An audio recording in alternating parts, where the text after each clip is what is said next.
안녕하세요. 여기는 심야낭독회 별밤 산책.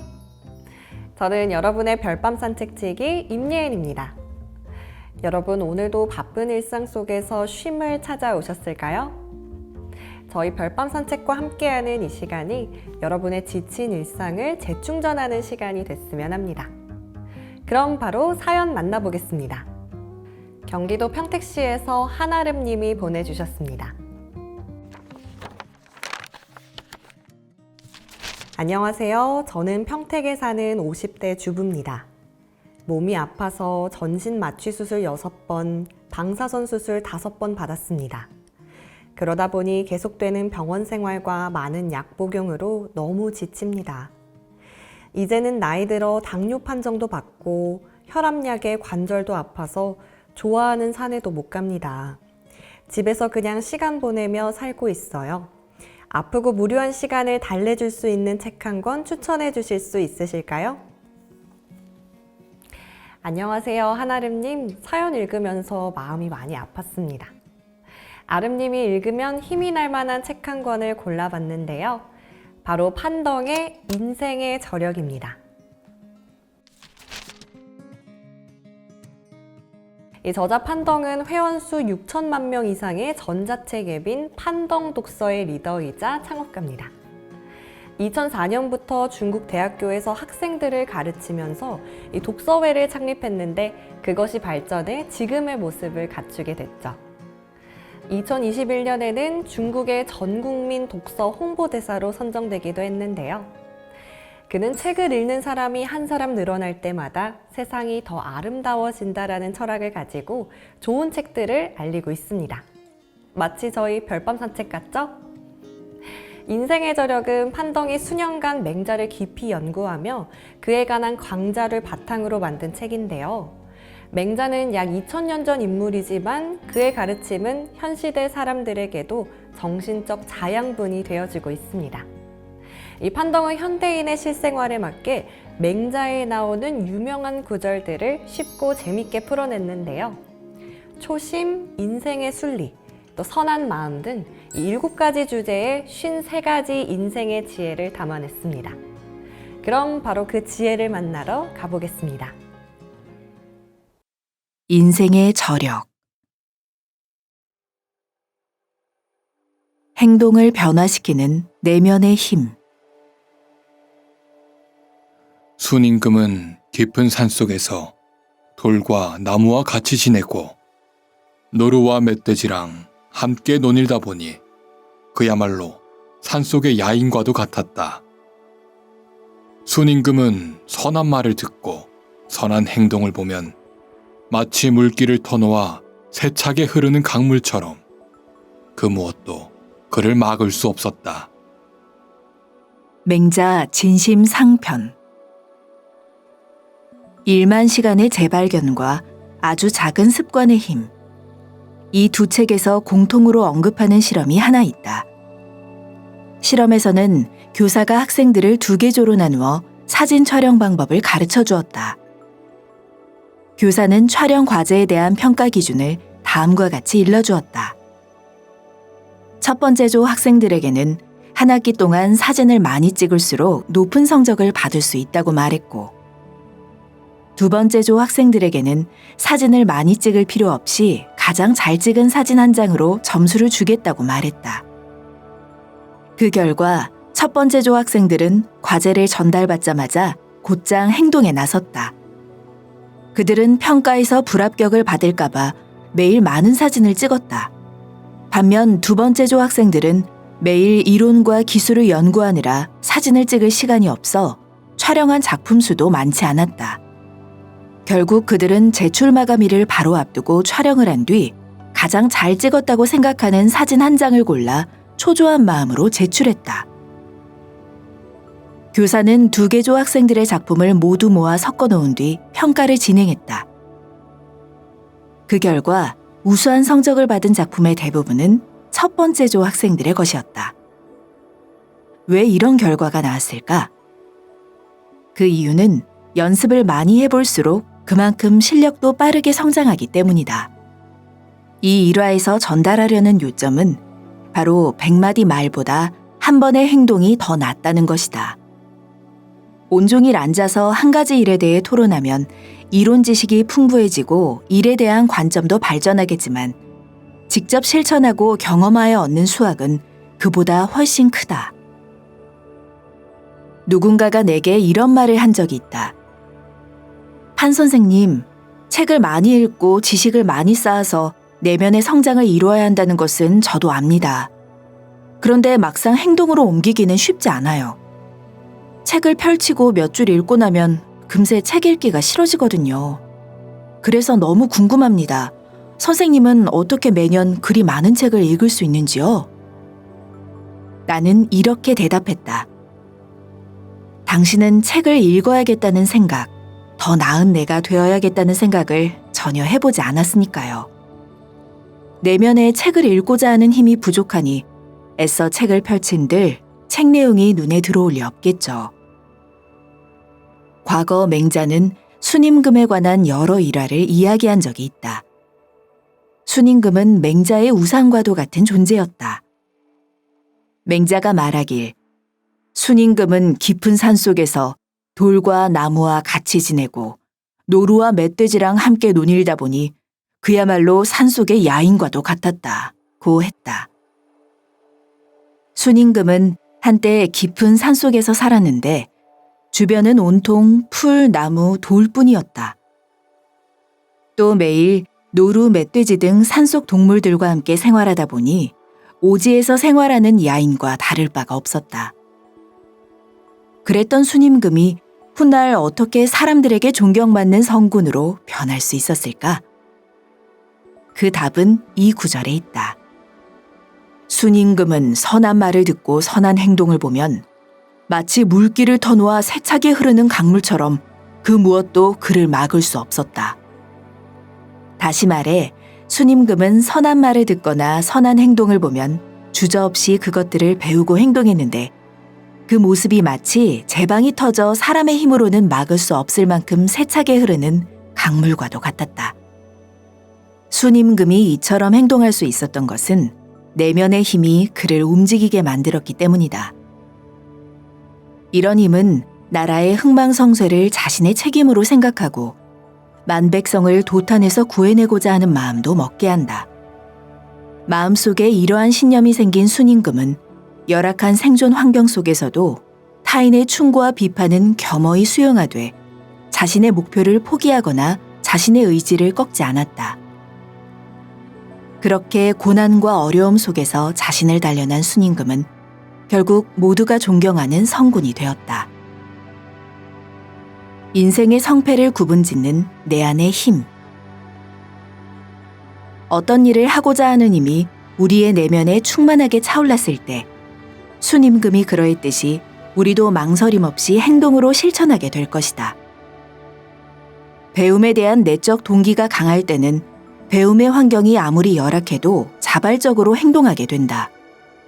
이때는 외부의 자극이나 타인의 강요를 통해 동기부여를 할 필요가 없다. 내가 판덕 독서를 창업했을 당시에도 이런 느낌을 받았었다. 나는 사람들이 매년 50권의 책을 같이 읽음으로써 그 행동이 더 많은 사람에게 좋은 귀감이 되고 나아가 더 많은 이들이 독서행렬에 참여하기를 바랐다.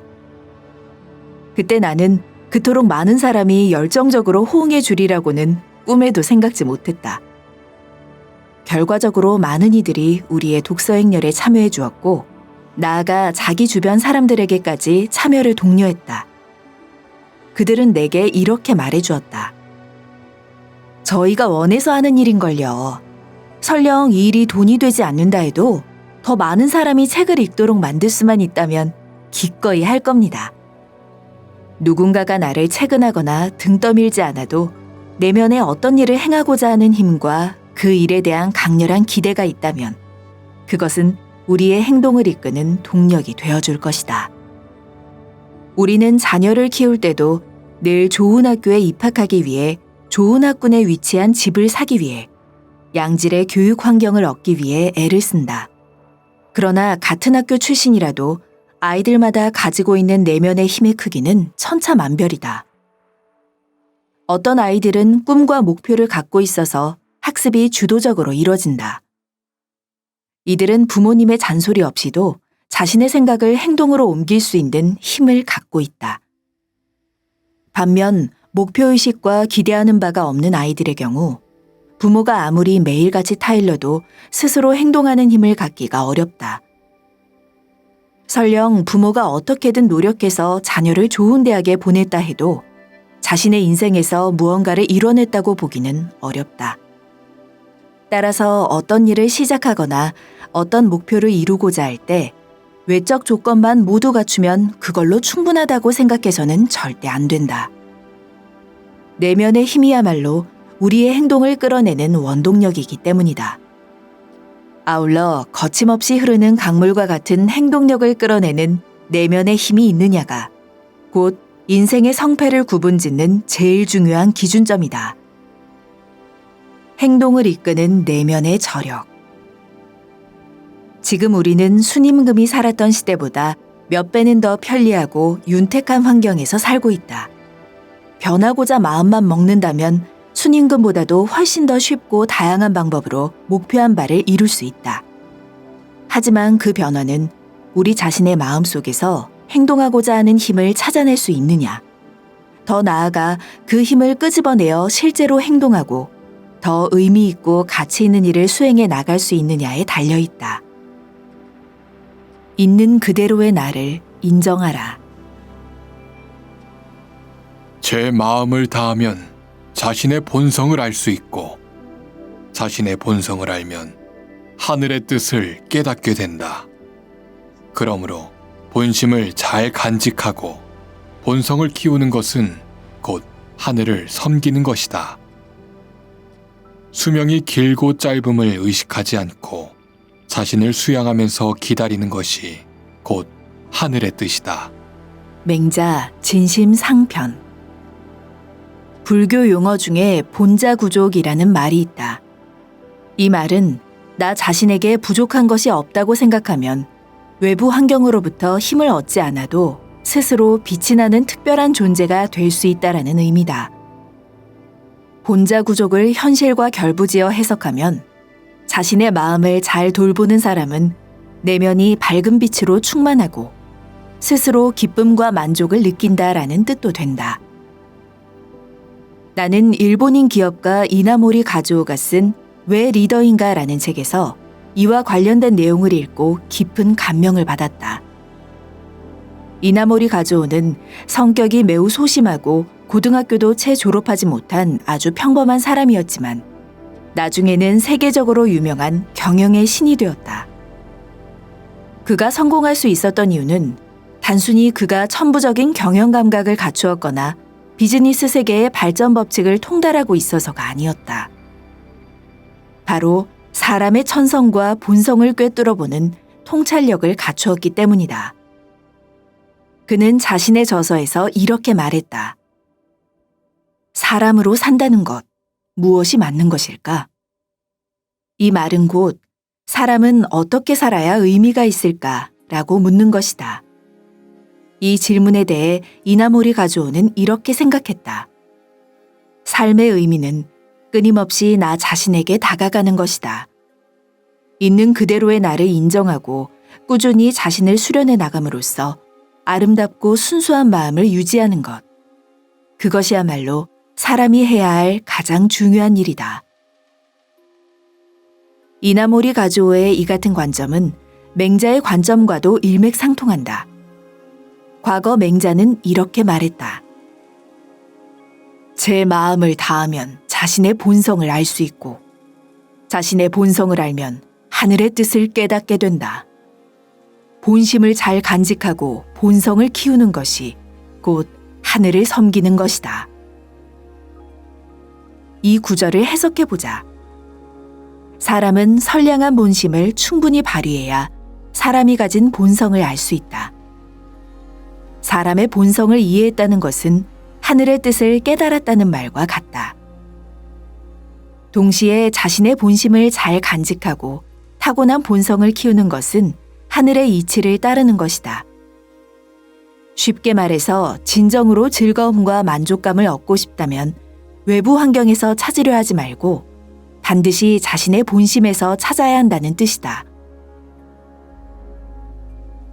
이쯤 되면 누군가는 이렇게 물을 것이다. 저는 큰 집에도 살고 싶고 멋진 차도 사고 싶고 승진해서 높은 자리에도 올라가고 싶어요. 이게 제 본심이라면 저는 어떻게 해야 하죠? 맹자는 그 물음에 이렇게 충고했을 것이다. 한번 잘 생각해보면 알 수 있어요. 당신이 이 세상을 살면서 좇는 명예, 이익, 권력, 인정 등과 같은 것들은 절대 당신의 내면에 안정감을 줄 수 없어요. 그것들은 모두 내 안의 것이 아니기 때문이에요. 만약 당신이 본심을 간직하고 본성을 키우려고 노력하지 않는다면 외적인 것들에 쉽게 끌려다니게 될 겁니다. 당신이 큰 집에 살고 싶은 이유는 남들이 사는 집이 내 집보다 크기 때문이죠. 당신이 좋은 차를 사고 싶은 이유는 남들이 타는 차가 내 차보다 좋기 때문이에요. 마찬가지로 당신이 높은 직급에 오르고 싶은 이유는 남들이 당신보다 직급이 높기 때문이에요. 하지만 이러한 것들 모두 나의 본심이 원하는 것이 아니라 겉으로 보이는 것에 대한 걱정이 당신을 좌지우지하고 있는 것입니다. 내면이 풍요롭고 편안한 상태, 그것이 본심이다. 미국 철학가 헨리 데이비드 소로는 저서 월든에서 이렇게 말했다. 이 세상에는 수많은 유형 및 무형의 족쇄가 있다. 우리는 언제나 그 족쇄 때문에 초심을 저버리고 만다. 하지만 곰곰이 생각해보면 우리를 가로막는 것은 어떤 누구도 어떤 일도 아닌 바로 우리 자신이다. 소로가 인생을 살아온 방식은 앞서 맹자의 충고를 온전히 이해하고 실천한 삶에 아주 가까웠다. 소로는 하버드 대학을 졸업한 후에 그의 주변 사람들처럼 고액 연봉의 일자리를 찾거나 호사스러운 생활을 누리지 않았다. 그는 지극히 평범한 일을 선택했으며 나중에는 아예 고향으로 돌아가 중학교 선생님이 되었다. 하지만 학교의 교육 이념이 자신과 맞지 않아 금방 사직했고 그 뒤로 또 아버지의 연필 공장에서 근무하며 연필 제조법을 배웠다. 그러나 소로는 금세 고향에서의 단조로운 생활에 실증을 느꼈다. 게다가 당시는 경제 발전이 비약적으로 발전할 때여서 어딜 가나 공장을 볼 수 있었고 시도 때도 없이 울리는 공장 소음은 일상의 평화를 깨뜨렸다. 결국 소로는 큰 결심을 했다. 그는 안락한 생활을 포기하고 월든 호숫가로 옮겨가 그곳에서 해가 뜰 때 일을 시작하고 해가 질 때 일을 멈췄다. 그는 대자연과 하나가 된 삶을 살았다. 자연이 자신에게 주는 무한한 생명의 활력을 느끼며 자신의 마음을 다잡았다. 소로는 이렇게 생각했다.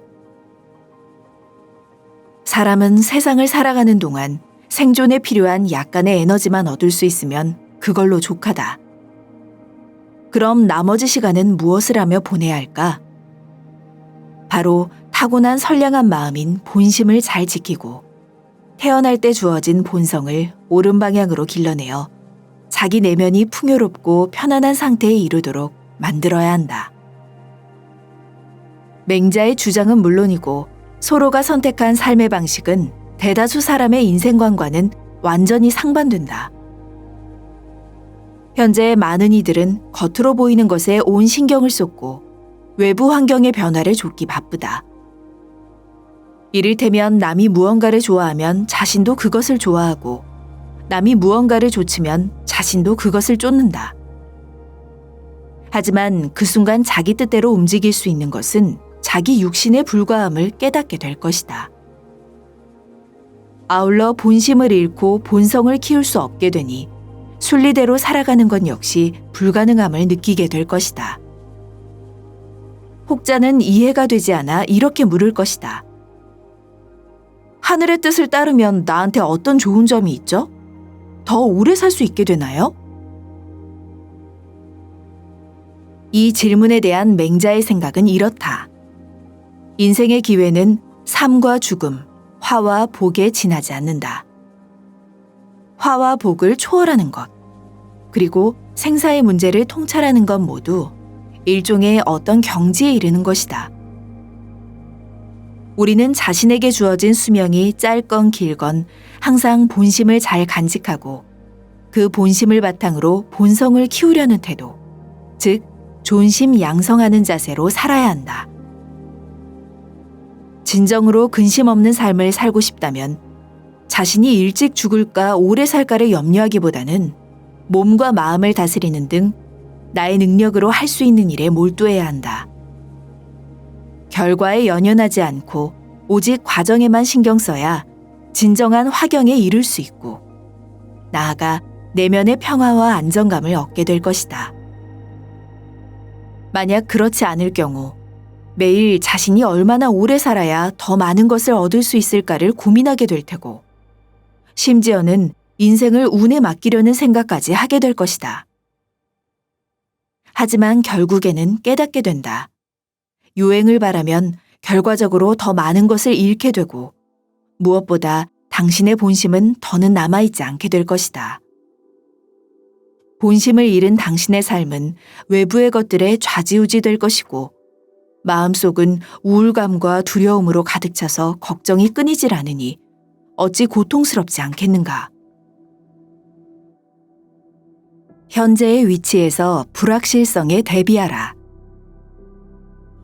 고대 군주의 허물은 일식과 월식 같아서 모든 백성이 훤히 알았고 군주가 잘못을 고치면 백성 모두가 그를 우러러 보았다.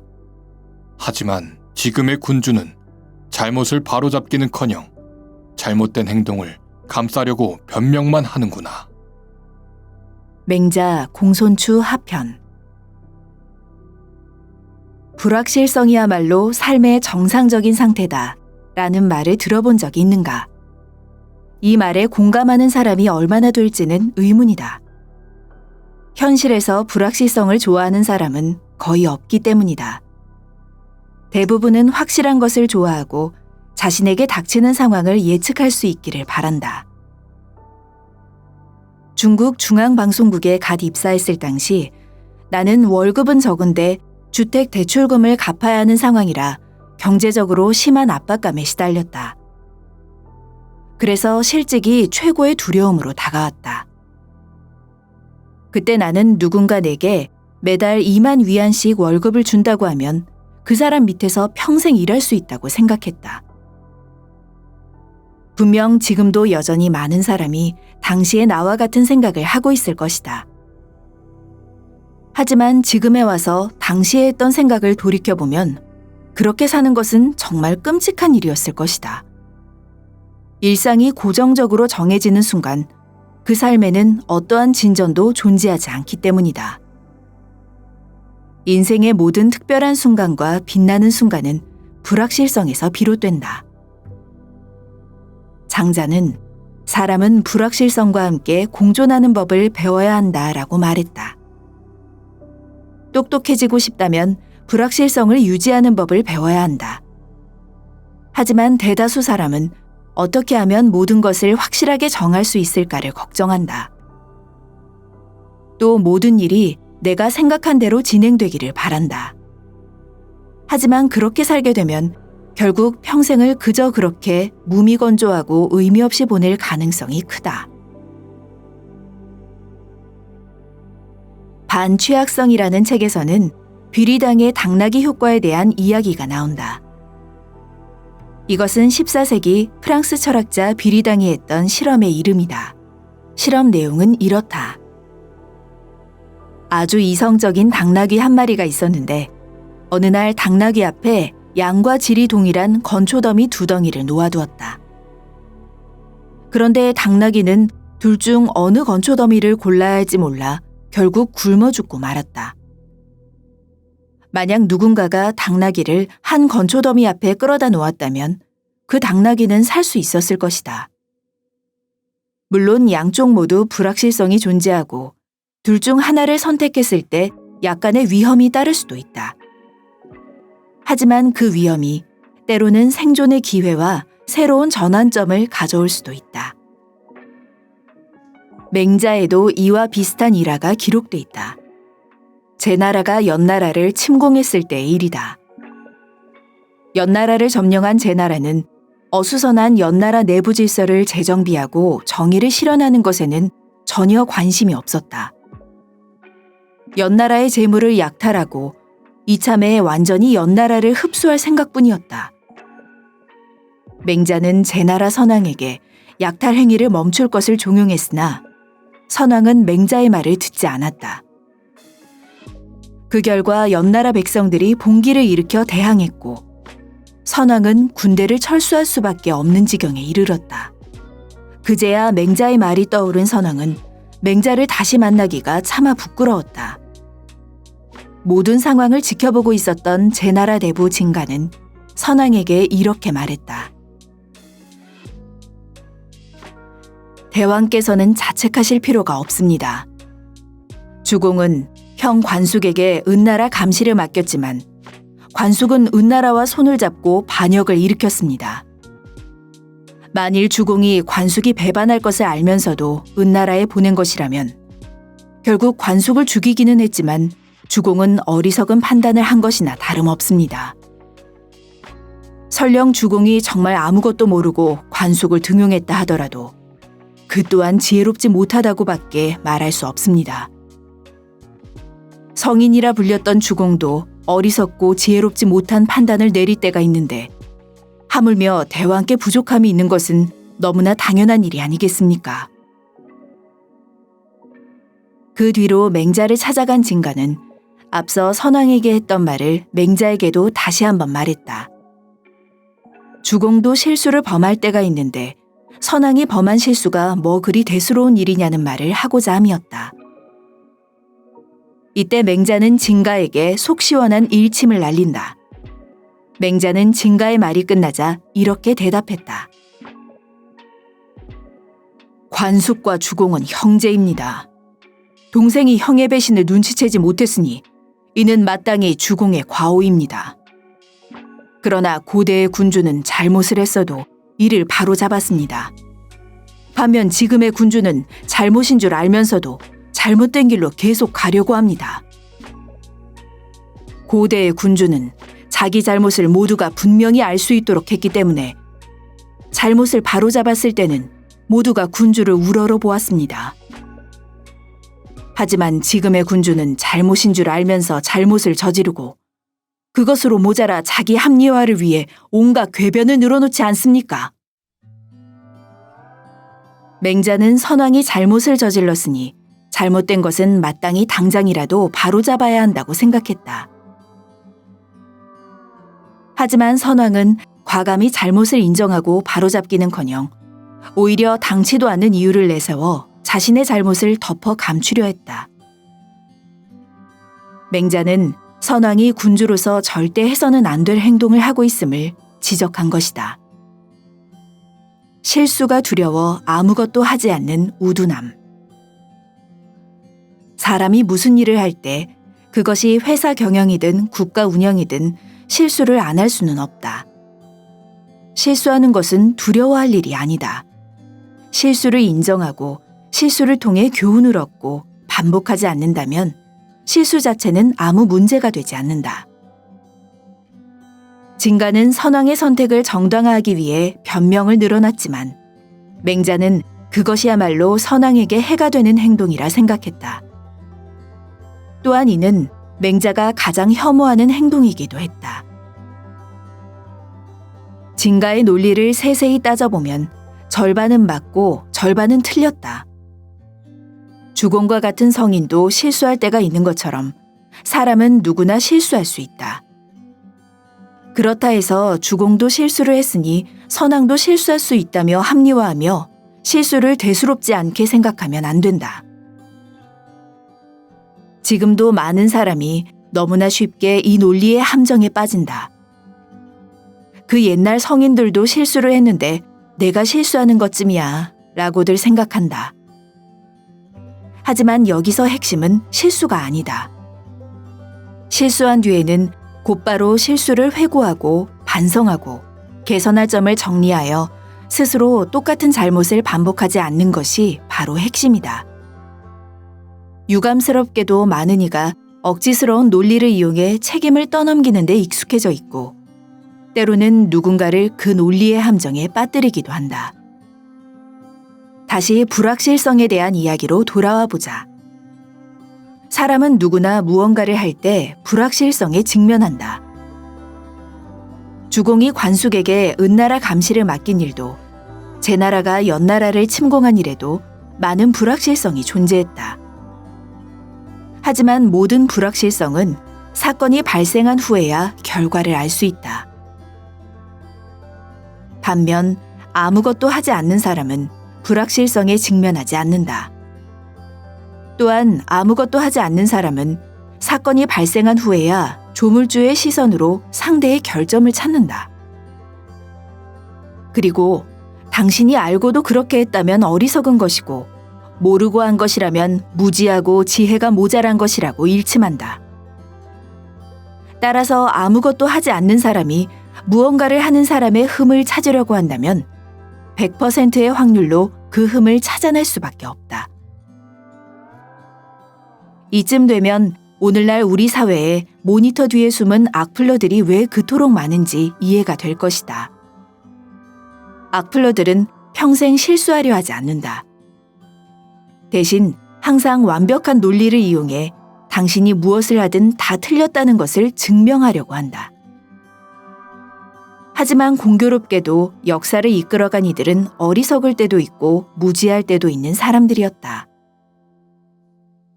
어차피 무슨 일을 하든 불확실성이 존재한다면 어떤 일이 잘 될지 안 될지는 아무도 모른다.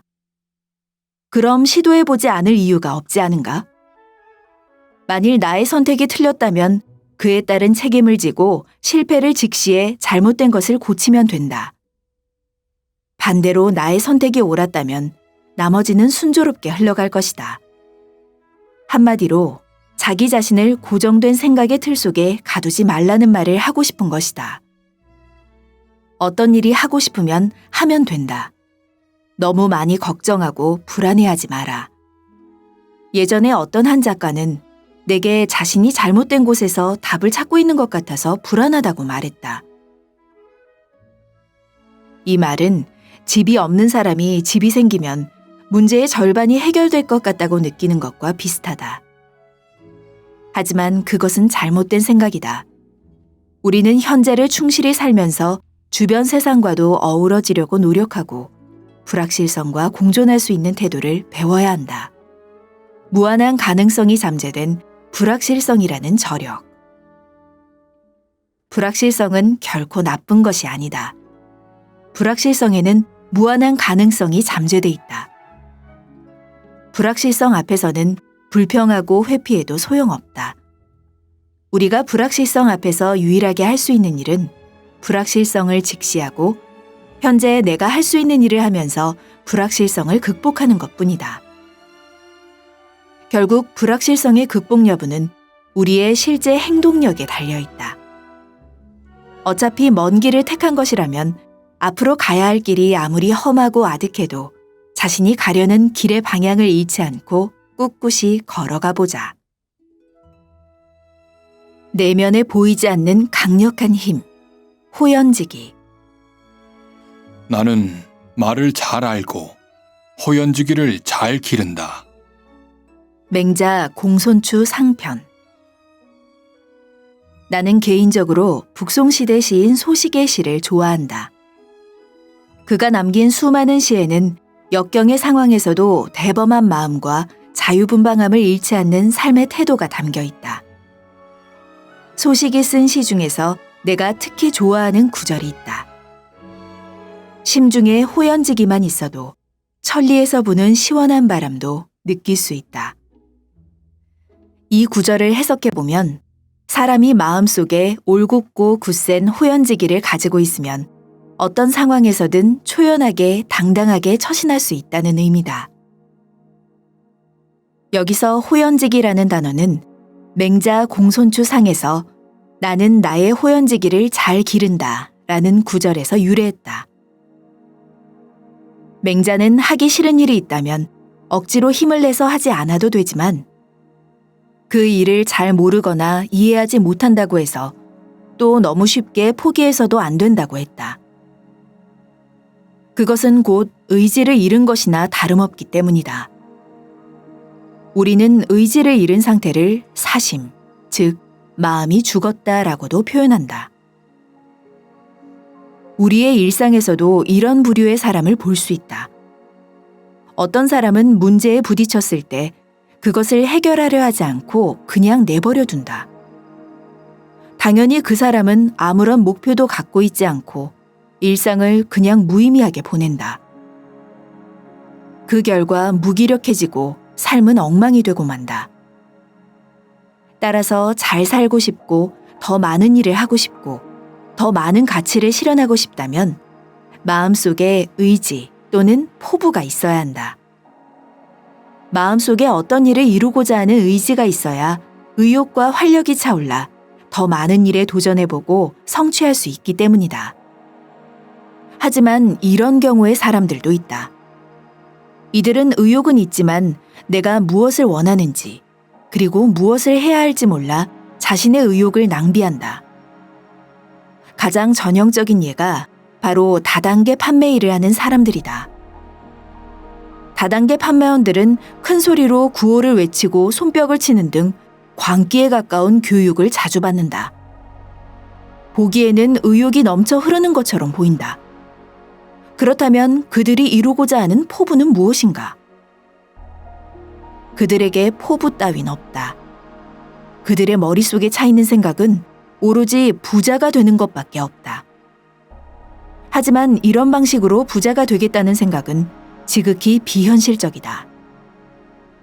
그래서 맹자는 뜻을 굳게 지켜 기가 흐트러지지 않게 하라고 말했다. 이 말은 즉 사람은 자신만의 생각과 의지를 꿋꿋하게 지키되 의욕과 감정을 남발해서는 안 된다는 뜻이다. 사람의 의지와 의욕은 상호 영향을 주기 때문이다. 만약 사람의 의욕과 감정이 어떤 특정한 것에 꽂혀 벗어나기 어려운 상태에 이르면 사고가 경직되어 다른 관점이나 새로운 상황을 받아들이지도 못하게 되고 그렇게 되면 본래 가지고 있던 의지와 포부도 흔들리거나 바뀔 수 있다. 예를 들어 다단계 판매 일을 하는 사람 중 일부는 처음에 나는 못해라고 생각한다. 하지만 그 무리에 들어가서 주변 사람들이 매일 환호하고 손뼉치고 장밋빛 미래를 외치는 것을 보며 자신도 모르게 따라 외치고 행동하게 된다. 이러한 행동 특성은 심리학에서 말하는 앵커링 효과라는 개념과 일치한다. 이 개념은 외적 요소에 의한 행동이 내면에 영향을 미치는 것을 의미한다. 가령 매일 사람들을 따라다니며 환호하고 또 그들에게서 부자 되는 법, 성공하는 법에 대한 강연을 듣다 보면 어느새 세뇌당해 원래 나의 가치관을 잊어버리고 그들의 생각과 행동이 옳다고 여기게 되는 상태를 말한다. 허리를 곧게 펴고 당당한 자세로 세상을 임하라. 그렇다면 맹자는 이런 상황에서 어떻게 대처했을까? 그보다 어떻게 자신의 행동을 절제하고 감정에 휘둘리지 않을 수 있었을까? 그 답은 이 구절에 있다. 나는 말을 잘 알고 호연지기를 잘 기른다. 이 말은 나는 다른 사람의 말에서 나타나는 감정이나 의도를 알아차릴 수 있으며 나 스스로 굳세고 올곧은 기계를 잘 길러낸다는 뜻이다. 나는 예전에 친구들과 호연지기란 대체 무엇인가에 대해 이야기를 나눈 적이 있다. 나는 호연지기가 말로는 설명할 수 없지만 구체화할 수 있는 것이라고 생각한다. 예전에 의혹을 푸는 법이란 책을 소개한 적이 있다. 이 책의 저자는 만약 당신이 어떤 것이 무엇인지 모를 때 그것에 이름을 지어주거나 혹은 기호로 그것을 대신해보라고 제안한다. 예를 들어 식물과 돌멩이를 비교해보면 이 둘은 확실히 다르다. 식물이 돌멩이와 달리 가지고 있는 것을 우리는 X라고 부르고 X는 생명을 나타낸다. 동물과 식물을 비교해보면 이 둘 또한 다르다. 동물한테는 의식이 있기 때문이다. 하지만 의식은 구체화할 수 없으니 우리는 Y라는 기호를 사용해 의식을 나타낼 수 있다. 마지막으로 사람과 동물을 비교해보면 사람은 동물과 달리 자아를 갖고 있으나 이 자아 역시 구체화할 수 없기 때문에 우리는 G라는 기호로 자아를 표현할 수 있다. 정리하자면 우리는 이러한 것들이 존재한다는 사실을 알아야 한다. 호연지기 역시 의식과 자아처럼 보이지도 않고 만질 수도 없지만 존재하는 것이다. 하지만 우리는 그것이 굳세고 강한 힘이라는 것을 안다. 사람이 이와 같은 힘을 갖게 되면 항상 어깨를 곧게 펴고 당당한 마음으로 매사에 임할 수 있다. 반대로 사람이 이 힘을 잃게 되면 식음을 전폐한 사람처럼 무기력해지고 갑갑하고 우울한 감정이 몰려오게 되니 무슨 일을 해도 일할 맛이 안 나고 아무런 의미도 없는 것처럼 느껴진다. 불확실성은 결코 나쁜 것이 아니다. 불확실성에는 무한한 가능성이 잠재돼 있다. 어차피 먼 길을 택한 것이라면 앞으로 가야 할 길이 아무리 험하고 아득해도 자신이 가려는 길의 방향을 잃지 않고 꿋꿋이 걸어가 보자.